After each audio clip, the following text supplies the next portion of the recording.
বিসমিল্লাহির রহমানির রাহিম। হযরত ওমর রাদিয়াল্লাহু আনহু দিন ও খিলাফতের কাজে অত্যাধিক ব্যস্ত থাকতে হতো বলে অতিরিক্ত ইবাদতের জন্য তিনি রাতকে নির্দিষ্ট করে নিয়েছিলেন। সাধারণভাবে তার অভ্যাস ছিল সারা রাত ব্যাপী তিনি নফল ইবাদতে লিপ্ত থাকতেন।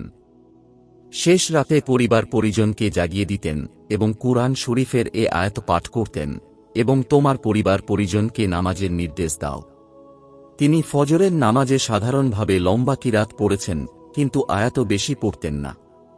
আব্দুল্লাহ ইবনে আমের উক্তি করেছেন, একদিন হযরত ওমর রাদিয়াল্লাহু তাআলা আনহু এর সাথে ফজরের নামাজ পড়ি। তিনি সূরা ইউসুফ ও সূরা হজ পড়েছেন। অন্যান্য বর্ণনায় সূরা হুদ, সূরা কাহফ, সূরা ইউনুস ইত্যাদি পড়ার কথাও দেখা যায়। সর্বদা তিনি জামাতের সাথে নামাজ পড়তে পছন্দ করতেন। তিনি বলেছেন, ফজরের নামাজ রীতিমতো জামাতের সাথে আদায় করাকে আমি সারা রাত জেগে ইবাদত করার চেয়েও উত্তম মনে করি। নামাজ পড়ার সময় ওয়াক্ত নেহায়েত কমে যাবার সম্ভাবনা না থাকলে জরুরি কাজ সমাপ্ত করে নামাজ পড়তাম।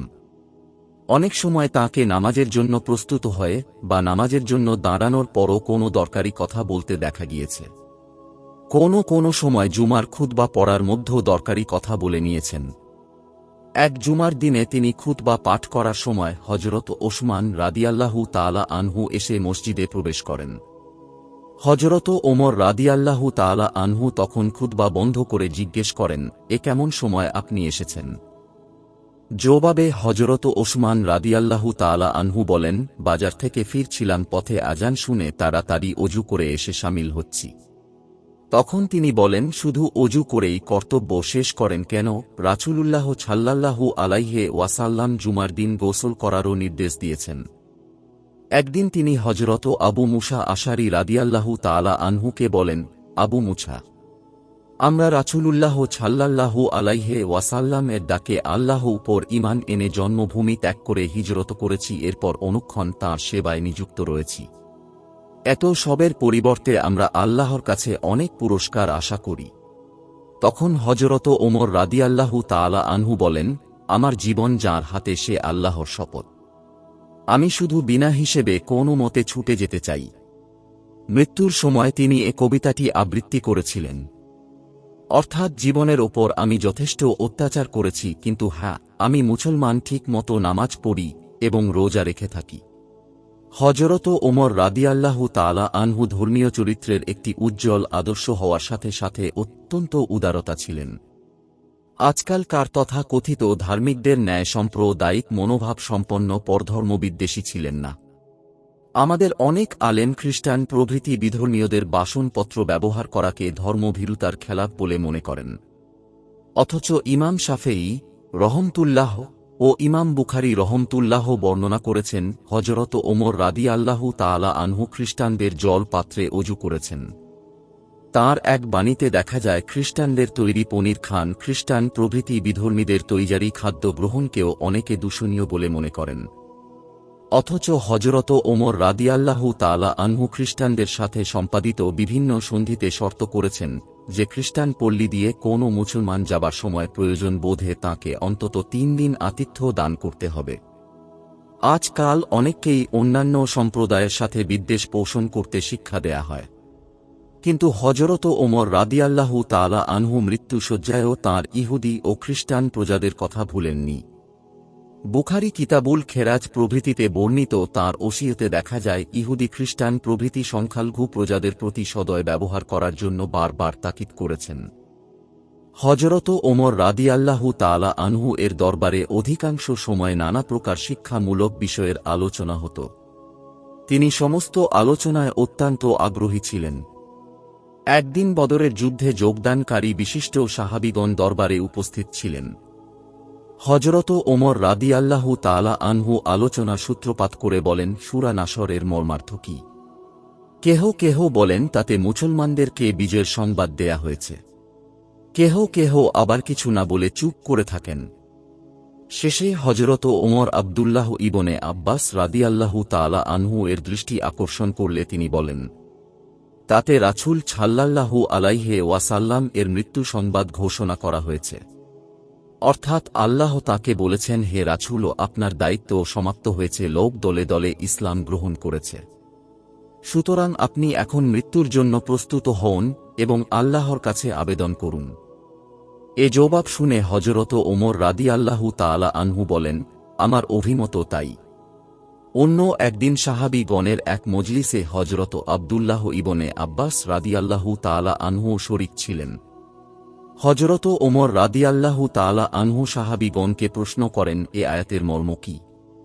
সকলে বলেন, এ আল্লাহই ভালো জানেন। হযরত ওমর রাদিয়াল্লাহু তাআলা আনহু তখন বিরক্তি ভরে বলেন, তোমরা যদি সত্যিই এর অর্থ না জানো, কিন্তু এরূপ বলাই সমীচীন যে জানি না। হযরত আব্দুল্লাহ ইবনে আব্বাস রাদিয়াল্লাহু তাআলা আনহু এর অর্থ জানতেন, কিন্তু নিতান্ত বয়কনিষ্ঠ বলে তিনি বলতে সংকোচ বোধ করেছিলেন। হযরত ওমর রাদিয়াল্লাহু তাআলা আনহু তাঁকেই সম্বোধন করে বলেন, পুত্র, নিজকে নগণ্য মনে করো না, তোমার যা ধারণা বলে দাও। তখন হযরত ইবনে আব্বাস রাদিয়াল্লাহু তাআলা আনহু বলেন, তাতে আল্লাহ কোনো একটি কর্মীর দৃষ্টান্ত পেশ করেছেন।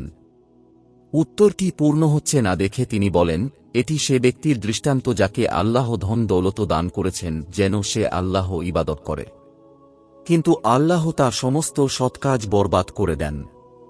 এ শ্রেণীর আরও অসংখ্য দৃষ্টান্ত তাঁর জীবন ইতিহাসের পাতায় পাতায় বিদ্যমান রয়েছে। তিনি সাধারণভাবে বিদ্বান ও জ্ঞানী গুণীদের সাহচর্যে দিন কাটাতেন।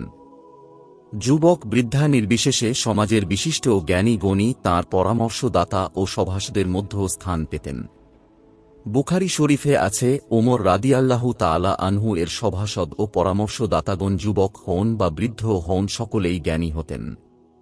ইলমে ফিকাহ যে বিরাট অংশ হযরত ওমর রাদিয়াল্লাহু তাআলা আনহু এর দ্বারা পরিপুষ্টি লাভ করেছেন, তা তাঁর এ সভাসদগণেরই সাক্ষাৎ অবদান। তাঁর দরবারে বিশিষ্ট সদস্য ছিলেন হযরত উবাই ইবনে কাব রাদিয়াল্লাহু আনহু, হযরত যায়েদ ইবনে সাবেত রাদিয়াল্লাহু তাআলা আনহু, হযরত আব্দুল্লাহ ইবনে মাসুদ রাদিয়াল্লাহু তাআলা আনহু, হযরত আব্দুল্লাহ ইবনে আব্বাস রাদিয়াল্লাহু তাআলা আনহু, হযরত আব্দুর রহমান ইবনে আওফ রাদিয়াল্লাহু তাআলা আনহু, হযরত হুর ইবনে কায়েস রাদিয়াল্লাহু তাআলা আনহু প্রভৃতি বিশিষ্ট সাহাবীগণ। বিদ্যাগত যোগ্যতার জন্য হযরত ওমর রাদিয়াল্লাহু তাআলা আনহু তাঁদেরকে অত্যন্ত ভালোবাসতেন। দরবারে সাধারণভাবে তিনি প্রধান সাহাবীগণকে অন্যান্যদের তুলনায় অপেক্ষাকৃত কাছে স্থান দিয়েছেন, কিন্তু অনেক সময় বিদ্যাগত প্রশ্নে তরুণরাও প্রবীণদের চেয়ে বেশি মর্যাদা ও সান্নিধ্য লাভ করেছেন। কিন্তু নবীনদের প্রতি প্রবীণদেরকে বিশেষ সমীহ প্রদর্শন করার নির্দেশ ছিল। অনেক সময় অল্প বয়স্ক জ্ঞানীগণ কোনো মাসালা সম্পর্কে মতামত প্রকাশ করতে সংকোচ বোধ করলে হযরত ওমর রাদিয়াল্লাহু তাআলা আনহু তাদেরকে উৎসাহ প্রদান করে বলেছেন, জ্ঞান বয়সের অল্পাধিক্যর ওপর নির্ভর করে না। হযরত আব্দুল্লাহ ইবনে আব্বাস রাদিয়াল্লাহু তাআলা আনহু তখন নিতান্তই তরুণ ছিলেন। তিনি রীতিমতো হযরত ওমর রাদিয়াল্লাহু তাআলা আনহু এর পরামর্শ সভায় আহত হওয়ার কোনো প্রবীণ সাহাবী আপত্তি উত্থাপন করেন। হযরত ওমর রাদিয়াল্লাহু তাআলা আনহু তখন হযরত ইবনে আব্বাস রাদিয়াল্লাহু তাআলা আনহু এর জ্ঞান, গরিমা ও বুদ্ধিমত্তার কথা বর্ণনা করে একটি জটিল মাসালার কথা উত্থাপন করেন। এ মাসালাটির সঠিক উত্তর একমাত্র ইবনে আব্বাস রাদিয়াল্লাহু তাআলা আনহু ছাড়া আর কেউই দিতে পারলেন না। হযরত আব্দুল্লাহ ইবনে মাসুদ রাদিয়াল্লাহু তাআলা আনহুকেও তিনি অত্যন্ত সম্মান করতেন। হিজরি 21 সনে তাঁকে তিনি কুফার মুফতি পদে প্রেরণ করার সময় কুফাবাসীকে লিখেছিলেন, আমি তাঁকে তোমাদের কাছে আমার উজির এবং শিক্ষক হিসেবে প্রেরণ করছি। নিতান্ত অনিচ্ছার পরও আমি তাঁকে আমার কাছে না রেখে তোমাদেরকে দিয়ে দিচ্ছি। অনেক সময়ই হযরত ইবনে মাসুদ রাদিয়াল্লাহু তাআলা আনহু কোনো জটিল প্রশ্নের মীমাংসা করলে পরে হযরত ওমর রাদিয়াল্লাহু তাআলা আনহুকে এরূপ মন্তব্য করতে শোনা গিয়েছে, একটি পাত্র যা বিদ্যায় ভরপুর রয়েছে। একমাত্র হযরত আলী রাদিয়াল্লাহু তাআলা আনহু ছাড়া বিদ্যা বুদ্ধিতে কোনো সাহাবী হযরত ওমর রাদিয়াল্লাহু তাআলা আনহু এর সমকক্ষ ছিলেন না। তবুও তিনি জ্ঞানীদের সামনে নিতান্ত বিনীত ব্যবহার করেছেন। হযরত ওমর রাদিয়াল্লাহু তাআলা আনহু তাঁর যুগের কবি, সাহিত্যিক, বক্তা, পালোয়ান, বীরপুরুষ প্রভৃতি সকল গুণী ব্যক্তির পৃষ্ঠপোষকতা করেছেন। জ্ঞানী গুণীগণ তাঁর দরবারে এসে নিরাশ হয়ে ফিরত না। সে যুগের সর্বশ্রেষ্ঠ কবি ছিলেন মুমেমে ইবনে নুয়াইরা। এর ভাইকে হজরত খালেদ ভুল ক্রমে হত্যা করে ফেলেছিলেন। মুমে ভাইয়ের শোকে এত মুঞ্জমান হয়ে পড়েছিলেন যে সর্বদা শোক গাথা গেয়ে গেয়ে রোদন করতেন। তিনি যে পথে যেতেন অসংখ্য নারী পুরুষ তাঁর চারদিকে জমা হয়ে তাঁর গাথা শুনত আর কেঁদে বুক ভাসাত। একদিন তিনি হজরত ওমর রাদিয়াল্লাহু তাআলা আনহু এর দরবারে হাজির হলে ওমর তাকে কবিতা পড়ার নির্দেশ দেন। কবি শুরু করেন, আমরা দুইজন জাজিমা রাজার দুই সভাসদের মতো এমন দীর্ঘকাল একত্র ছিলাম যে লোকেরা বলাবলি করে তারা বোধ হয় আর বিচ্ছিন্ন হবে না, কিন্তু সত্যি সত্যি যখন আমরা বিচ্ছিন্ন হয়েছি তখন মনে হতে থাকে এক রাতও বুঝি আমরা একত্র ছিলাম না। কবিতা সমাপ্ত হলে হজরত ওমর রাদিয়াল্লাহু তাআলা আনহু বলতে থাকেন, আমি যদি শোক গাথা রচনা করতে জানতাম তাহলে আমার ভাই জায়েদের জন্য অনুরূপ গাথা রচনা করতাম। তদু উত্তরে কবি বলেন, আমিরুল মুমিনিন, আপনার ভাইয়ের মতো আমার ভাইও যদি জিহাদের ময়দানে শহীদ হতেন তাহলে তার জন্য আমি একদিনও রোদন করতাম না। হযরত ওমর রাদিয়াল্লাহু তাআলা আনহু বলেন, মুতমে আমার যেরূপ প্রশংসা করেছেন এরূপ আর কেহ করেননি। সে যুগে আর একজন বিখ্যাত কবি ছিলেন খসা। তাঁর শোক গাথা আজ পর্যন্ত আরবি সাহিত্যর অমূল্য সম্পদ হয়েছে।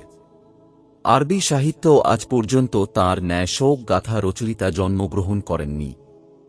একদিন হযরত ওমর রাদিয়াল্লাহু তাআলা আনহু তাঁকে কাবা প্রাঙ্গণে রোদন করতে দেখে তাঁর কাছে বসেন এবং দীর্ঘক্ষণ যাবত তাঁকে সান্ত্বনা দেন। কাদসিয়ার যুদ্ধে তাঁর 4 পুত্র শহীদ হয়ে যান, সকলের বৃত্তি তাঁর নামে দিয়ে দেন। তুলাইহা ইবনে খুয়াইলেদ এবং আমর ইবনে মাদিকর্ব তদানীন্তন আরবের সর্বশ্রেষ্ঠ বীর ও মল্ল যোদ্ধা ছিলেন। হযরত ওমর রাদিয়াল্লাহু তাআলা আনহু তাঁদের বিশেষ যত্ন করতেন। এ দুই বীরকে কাদসিয়ার যুদ্ধে প্রেরণ করে তিনি সেনাপতিকে লিখেছিলেন, তোমার কাছে সহস্র অশ্বারোহী প্রেরণ করেছি। আমর ইবনে মাদিকর্ব বীরত্বের সাথে সাথে সুকবি ও সুবক্তাও ছিলেন। হযরত ওমর রাদিয়াল্লাহু তাআলা আনহু অনেক সময় তাঁকে ডেকে যুদ্ধ সম্পর্কে নানা প্রকার আলাপ আলোচনা করতেন। তাঁর অনেক মূল্যবান পরামর্শের কথা ইতিহাসে উল্লেখ আছে। হযরত ওমর রাদিয়াল্লাহু তাআলা আনহু যোগ্য তার যে মর্যাদা দান করেছেন, এর ফলে তদানীন্তন আরবের সমস্ত জ্ঞানী গুণী তাঁর দরবারে সমবেত হয়েছিলেন। এভাবে তিনি যোগ্যতম লোকগুলোকে যথার্থভাবে ব্যবহার করার সুযোগ লাভ করেছিলেন। হযরত ওমর রাদিয়াল্লাহু তাআলা আনহু রাসূল সাল্লাল্লাহু আলাইহি ওয়াসাল্লাম এর সম্পর্কীয়দের সম্পর্কে অত্যন্ত শ্রদ্ধাশীল ছিলেন। খিলাফত যুগে যখন সাহাবীগণের প্রত্যেকের বৃত্তি ও ভাতা নির্ধারিত হয়, তখন হযরত আব্দুর রহমান ইবনে আওফ রাদিয়াল্লাহু তাআলা আনহু প্রমুখগণ সর্বপ্রথম তাঁর নাম থেকে শুরু করার জন্য প্রস্তাব করেছিলেন, কিন্তু তিনি তালিকাটি রাসূল সাল্লাল্লাহু আলাইহি ওয়াসাল্লাম এর সাথে সম্পর্কের হিসেব করেছিলেন। সর্বপ্রথম তালিকায় বনি হামেশ, তাও আবার হযরত আলী রাদিয়াল্লাহু তাআলা আনহু, হযরত আব্বাস রাদিয়াল্লাহু তাআলা আনহু প্রমুখের নাম থেকে শুরু করেন। এরপর নৈকট্যর পর্যায়ে ক্রমে বনি উমাইয়া, বনি আব্দুস শামস প্রভৃতির নাম তালিকায় স্থান পায়। এভাবে তালিকা প্রণয়ন করতে গিয়ে তাঁর গোত্র বনি আদি পঞ্চম পর্যায়ে পতিত হয়। বৃত্তি নির্ধারণের সময়ও এভাবে সর্বপ্রথম বদর যুদ্ধে যাঁরা শরিক হয়েছিলেন তাদেরকে অগ্রাধিকার দেয়া হয়। হযরত উসামা ইবনে জায়েদ রাদিয়াল্লাহু তাআলা আনহু এর বৃত্তি স্বীয় পুত্র হযরত আব্দুল্লাহ ইবনে ওমর রাদিয়াল্লাহু তাআলা আনহু এর চেয়ে বেশি নির্ধারিত করায় তিনি আপত্তি উত্থাপন করেন। হযরত ওমর রাদিয়াল্লাহু তাআলা আনহু তখন পুত্রকে সম্বোধন করে বলেন, আব্দুল্লাহ, রাসূল সাল্লাল্লাহু আলাইহি ওয়াসাল্লাম উসামাকে তোমার চেয়ে এবং উসামা তোমার পিতা জায়েদ রাদিয়াল্লাহু তাআলা আনহুকে পিতা ওমরের চেয়ে বেশি ভালোবাসতেন। সর্বপ্রথম খলিফা নির্বাচনের ব্যাপারে হযরত আলী রাদিয়াল্লাহু তাআলা আনহু এর সাথে তাঁর মতভেদ হয়েছিল। এজন্য হযরত আলী রাদিয়াল্লাহু তাআলা আনহু এর সাথে কিছু কাল মন কষাকষি চলে, কিন্তু পরে উভয়ের মধ্যে আন্তরিক সম্প্রীতি প্রতিষ্ঠিত হয়েছিল। তিনি খিলাফতের কাজে যে কোনো গুরুত্বপূর্ণ বিষয়ে হযরত আলী রাদিয়াল্লাহু তাআলা আনহু এর পরামর্শ গ্রহণ করতেন। নেহাওয়ান্দ এর যুদ্ধে তিনি হযরত আলী রাদিয়াল্লাহু তাআলা আনহুকে সেনাপতিত্ব গ্রহণ করার জন্য অনুরোধ করেছিলেন, কিন্তু হযরত আলী রাদিয়াল্লাহু তাআলা আনহু ব্যক্তিগত অসুবিধার জন্য তা গ্রহণ করেননি। মদিনা থেকে বায়তুল মুকাদ্দাসের দীর্ঘ সফরে বের হবার সময় তিনি হজরত আলী রাদিয়াল্লাহু তাআলা আনহুকে স্থলাভিষিক্ত খলিফা নিযুক্ত করে যান। হযরত ওমর রাদিয়াল্লাহু তাআলা আনহু এর জীবন চরিত্র লিখতে গিয়ে ঐতিহাসিকগণ তাঁর চরিত্রের অপূর্ব সরলতার একটি অধ্যায় সংযোজিত করেছেন। প্রবল প্রতাপান্বিত খলিফা ওমর রাদিয়াল্লাহু তাআলা আনহু এর জীবন রূপে মুকুটের মধ্যকার সরলতার এমনিটুকু সত্যিই অপূর্ব সৌন্দর্য সৃষ্টি করেছে। জীবনের কর্মক্ষেত্রে যেখানে দুনিয়ার বৃহত্তর শক্তিগুলো তাঁর বিক্রমে ধুলায় লুণ্ঠিত হচ্ছিল, বিশাল হুকুমতের গুরুত্বপূর্ণ কাজে যেখানে তাঁর সদাব্যস্ত গম্ভীর প্রকৃতি আমরা দেখি, মহাপরাক্রমশালী খালিদ বুদ্ধিদীপ্ত হযরত মুয়াবিয়া রাদিয়াল্লাহু তাআলা আনহু যার শাসন ক্ষমতার সামনে আনুগত্য বালকের ন্যায় নম্র হয়ে পড়েছে, সে অমিত তেজা খলিফা যেমন বিশ্ব ইতিহাসে অমর হয়েছেন, তেমন অন্যদিকে কোথায় কোনো বৃদ্ধার ঘরে পানি নেই তার খোঁজে মশক কাঁধে ওমর রাদিয়াল্লাহু তাআলা আনহু।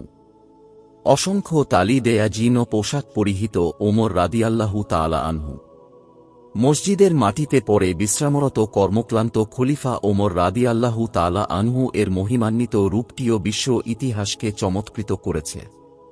অনেক সময় ইসলামের এ মহান খলিফা মক্কা থেকে মদিনা পর্যন্ত মাত্র একটি উট সম্বল করে ভ্রমণ করেছেন। প্রচণ্ড গ্রীষ্মের দিনেও তাঁর সাথে কোনো প্রকার তাঁবু বা সামিয়ানার ব্যবস্থা ছিল না। পথে পথশ্রান্ত খলিফা কোনো গাছের নিচে চাদর বিছিয়ে একটু বিশ্রাম নিয়েছেন। ইবনে সাদ বর্ণনা করেছেন, হযরত ওমর রাদিয়াল্লাহু তাআলা আনহু এর পারিবারিক খরচ ছিল রোজ 2 দিরহাম, প্রায় 10 আনা। আনাফ ইবনে কায়েস একসময় আরবের কতিপয় বিশিষ্ট রইসসহ তাঁর সাথে সাক্ষাৎ করতে গিয়ে দেখেন খলিফা ইতস্তত দৌড়াদৌড়ি করে কি যেন তালাশ করছেন। আন্নাফকে দেখে তিনি বলতে থাকেন, আন্নাফ, আমাকে সাহায্য করো, বায়তুল মালের একটি উট হারিয়ে গিয়েছে জানো আন্নাফ? বায়তুল মালের একটি উটে কত গরিবের হক রয়েছে। রইসদের মধ্য থেকে এক ব্যক্তি বলেন, আমিরুল মুমিনিন, বৃথা কেন কষ্ট করছেন, কোন গুলামকে ডেকে তা তালাশ করে আনার জন্য নির্দেশ দিন না কেন? ওমর রাদিয়াল্লাহু তাআলা আনহু তখন ভাব গম্ভীর কণ্ঠে বলেন, আমার চেয়ে বড় গুলাম আর কে? হিজরি 23 সনে যখন তিনি হজ করতে আসেন তখন খলিফা হিসেবে তাঁর নামে অর্ধ দুনিয়া প্রকম্পিত হচ্ছিল। সাঈদ ইবনে মুসাইয়্যিব নামক একজন বিখ্যাত তাবেঈও এ সময় হজ করতে এসেছিলেন। তিনি বর্ণনা করেন, খলিফা আবতাহ নামক স্থানে পৌঁছে কতকগুলো পাথরের টুকরা একত্রিত করে এর ওপর চাদর বিছিয়ে স্তূপটির ওপর শিয়র দিয়ে শুয়ে পড়েন এবং আকাশের দিকে হাত উঠিয়ে বলতে থাকেন, আয় আল্লাহ, আমার বয়স অনেক হয়েছে, শরীরের মাংস পেশি দুর্বল হয়ে আসছে, সুতরাং এখন আমাকে তোমার কাছে ডেকে নাও। খিলাফতের গুরু দায়িত্ব বহন করে হযরত ওমর রাদিয়াল্লাহু তাআলা আনহু ব্যক্তিগত আচার ব্যবহারে একটু রুক্ষ হয়ে গিয়েছিলেন বলে অনেকে বর্ণনা করেন। কিন্তু এ কঠোর লোকটি আত্মীয়, বন্ধু এবং পরিবার পরিজনের সাথে যে রূপ শান্ত মধুর জীবন যাপন করতেন তাতে খলিফা ওমর রাদিয়াল্লাহু তাআলা আনহু এর চেয়ে বন্ধু ওমর, পিতা ওমর রাদিয়াল্লাহু তাআলা আনহু এবং আত্মীয় ওমরও যে অমহৎ ছিলেন না তা অনেক জীবনী লেখের বর্ণনাতে ফুটে উঠেছে। কিন্তু সন্তান সন্ততি এবং স্ত্রীর প্রতি তিনি মোটেই আকৃষ্ট ছিলেন না। সন্তানদের বেলায় কোনো সময় কঠোর ব্যবহার করেছেন, কিন্তু এ সমস্ত তাঁর চরিত্রের বৈশিষ্ট্যও ছিল না। কঠোর দায়িত্বের তাকিদে অনেক সময় তাকে কঠোর ও নির্লিপ্ত হতে হয়েছে। জীবিকা ও বাসস্থান মুসলিম দুনিয়ার এ মহান খলিফা সারা জীবন এক জীর্ণ কুটিরে বসবাস করেছেন। মক্কা থেকে মদিনায় হিজরত করার পর প্রথম তিনি মদিনা শহরতলিতে অবস্থান করেন।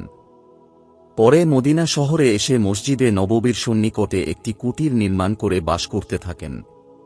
এখানে আমিরুল মুমিনিন ওমর রাদিয়াল্লাহু তাআলা আনহু এর জীবন অবসান হয়। মৃত্যুর সময় তিনি এ কুটিরটি বিক্রি করে তাঁর ঋণ আদায় করার জন্য ওসিয়ত করে যান। মৃত্যুর পর ঘরটি হযরত আমির মুয়াবিয়া রাদিয়াল্লাহু তাআলা আনহু এর কাছে বিক্রি করে তাঁর ঋণ পরিশোধ করা হয়। এরপর দীর্ঘদিন এ কুটির দারুল কোয়াত বলে অভিহিত হতো। হযরত ফারুক রাদিয়াল্লাহু তাআলা আনহু এর জীবিকার প্রধান অবলম্বন ছিল ব্যবসা। মদিনায় তিনি অধিকাংশ সময় ব্যবসায় বাণিজ্য ব্যস্ত থেকেছেন বলে বিভিন্ন বর্ণনায় উল্লেখ আছে। তাছাড়া খায়বর বিজয়ের পর রাসূল সাল্লাল্লাহু আলাইহি ওয়াসাল্লাম তাকে কিছু ভূমি দান করেছিলেন। ভূমিখণ্ডের নাম ছিল ছামাগ। তা অত্যন্ত উর্বর ছিল। পরে তিনি তা আল্লাহর রাস্তায় ওয়াকফ করে দেন। সে সময় তিনি কিছু কাল জীবিকার জন্য কৃষি কাজও করেছিলেন। সাধারণ মানুষের মতোই তিনি খাদ্য গ্রহণ করেছেন। সাধারণ রুটি, শাক, তরকারি, সিরকা, জৈতুন তেল দিয়েই তাঁর দিন চলেছে। কোনো কোনো সময় গোশত ও ঘিয়ের ব্যবস্থা হতো। সাধারণ পোশাকে তিনি দিন অতিবাহিত করেছেন। একদিন বাইরে কিছু দর্শনার্থীকে দীর্ঘ সময় অপেক্ষা করতে হয়। পরে খোঁজ নিয়ে জানা যায় যে তাঁর একটি মাত্র পরিধে ধুয়ে শুকাতে দেয়া হয়েছিল, তাই তাঁর বাইরে আসতে দেরি হয়। খলিফা হিসেবে শপথ গ্রহণ করার পর জীবিকা নির্বাহের অন্যান্য পথ বন্ধ হয়ে গেলে তিনি সাহাবীগণের কাছে বাইতুল মাল থেকে একটি বৃত্তি মঞ্জুর করে দেয়ার আবেদন জানান। তাতে হযরত আলী রাদিয়াল্লাহু তাআলা আনহু এর প্রস্তাব অনুযায়ী সাধারণ মানুষের মতো জীবন ধারণ উপযোগী একটি বৃত্তি মঞ্জুর করা হয়। হিজরি 15 সনে যখন বাইতুল মাল থেকে সমস্ত সাহাবীর বৃত্তি মঞ্জুর করা হয়, তখন তিনিও বার্ষিক 5000 দিরহাম বৃত্তি পান। ব্যক্তিগত জীবনে সরলতাই ছিল তাঁর প্রধান ভূষণ। নিজে যে রূপ সরল জীবন যাপন করেছেন, অপরের জন্য তিনি তা পছন্দ করতেন। একবার ইয়ামানে নিযুক্ত একজন সরকারি কর্মচারী তাঁর সাথে সাক্ষাৎ করতে আসেন। লোকটির মিহি পোশাক ও তেলসিক্ত কেশবাসে বিলাসিতার ছাপ বিদ্যমান ছিল। হযরত ওমর রাদিয়াল্লাহু তাআলা আনহু তা দেখে খুব অসন্তুষ্ট হলেন এবং তার এ পোশাক খুলে মোটা পোশাক পরিয়ে দেন। পরে আর একবার যখন লোকটি আসে, তখন তার জীর্ণ পোশাক, তেলহীন মাথা এক উদ্ভ্রান্ত মনের পরিচয় বহন করছিল। লোকটির এ অবস্থা দেখে ওমর রাদিয়াল্লাহু তাআলা আনহু বলেন, তোমরা এরূপহীন থাকো তা আমি চাই না। বিলাস বাহুল্য থেকে বিরত রাখার জন্য আমি তোমাদেরকে মোটা পোশাক পরতে বলে থাকি। তাঁর শরীরের গঠন ছিল নেহায়েত লম্বা। অসংখ্য লোকের মধ্যে দাঁড়ালেও তাঁকে সর্বোচ্চ দেখা যেত। ঘন দাড়ি, লম্বা গোঁফ, মাংসহীন গণ্ডদেশ এবং তীক্ষ্ণ দুটি চোখ নিয়ে তাঁর চেহারা থেকে যেন সর্বদা একটা কঠোরতা মিশ্রিত ব্যক্তিত্ব প্রকাশ করে। শেষ বয়সে মাথায় সামান্য টাক পড়েছিল। আল্লাহ সর্বজ্ঞা জ্ঞাত।